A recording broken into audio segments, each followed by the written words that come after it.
క్రీస్తునందున్న ప్రియులకు ప్రేమతో వందనాలు తెలియజేస్తున్నాను. ఫిబ్రవరి నెల 9వ తేదీ 2025.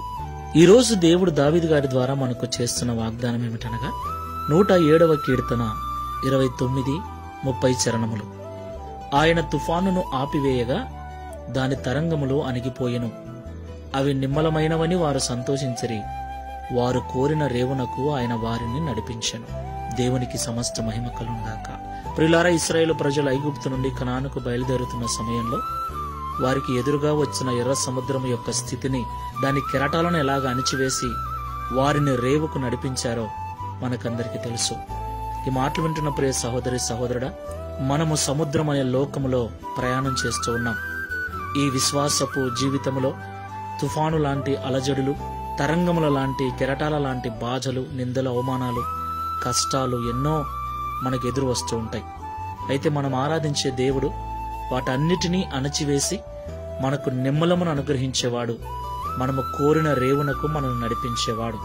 దేవునికి మహిమ కలుగుగాక. ప్రియులారా, కోరిన రేవు అంటే మనము అనుకున్నది అనుకున్నట్లుగా జరగటం, మనము కోరినది జరగటం. మనం అనుకున్నది అనుకున్నట్లుగా జరిగితే, మనము కోరుకున్నది నెరవేర్చబడితే అంతకు మించిన సంతోషం ఏముంటుంది చెప్పండి? అవును, దేవుడు మనము కోరుకున్నది తప్పకుండా మనకు అనుగ్రహించేవాడు. మనం అనుకున్న రేవునకు మనల్ని నడిపించగల సమర్థుడు గనుక నిరుత్సాహముతో ఉండకుండా విశ్వాసముతో, ప్రార్థనా జీవితముతో ఈ విశ్వాసపు యాత్రలో ముందుకు వెళ్దాం. దేవుడు మనకు విజయాన్ని అనుగ్రహిస్తాడు. ప్రార్థన చేసుకుందాం. సర్వోన్నతుడా, సర్వశక్తిమంతుడా, సర్వాధికారమైన తండ్రి, మీకు స్తోత్రాలు చెల్లిస్తున్నాం. ఇశ్రాయేలు ప్రజల ప్రయాణమును గురించి, వారికి ఎదురైన సమస్యలను గురించి, ఎర్ర సముద్రము యొక్క పరిస్థితిని గురించి వివరించినందుకు స్తోత్రాలు. నిజము తండ్రి, ఆ భయంకరమైనటువంటి ఎర్ర సముద్రపు పొంగును అణిచివేసి నీ ప్రజలను వారు కోరిన రేవునకు వారిని నడిపించారు. అలాగే ఈ లోకంలో నిన్ను ఆశ్రయించి నీ మార్గంలో నడుస్తూ ఉన్న ప్రజలందరినీ మీరు జ్ఞాపకం చేసుకోనండి.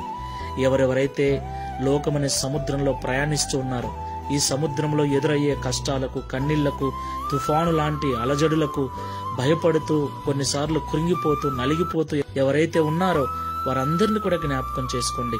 ఇశ్రాయేలు ప్రజలు ఎదురుగా ఉన్న ఎర్ర సముద్రపు పొంగును అణిచిన మీరు, నీ బిడ్డలమైన మా ఎదురుగా ఉన్నటువంటి తుఫాను లాంటి సమస్యలను, అలల లాంటి అలజడులను మీరు తొలగించి మమ్మల్ని కూడా కోరిన రేవునకు నడిపించమని ప్రార్థన చేస్తున్నాం.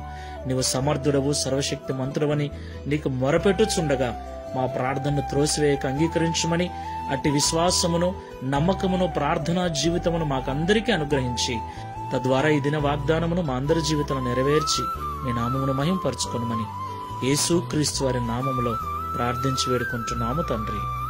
ఆమేన్. Praise the Lord. God bless you.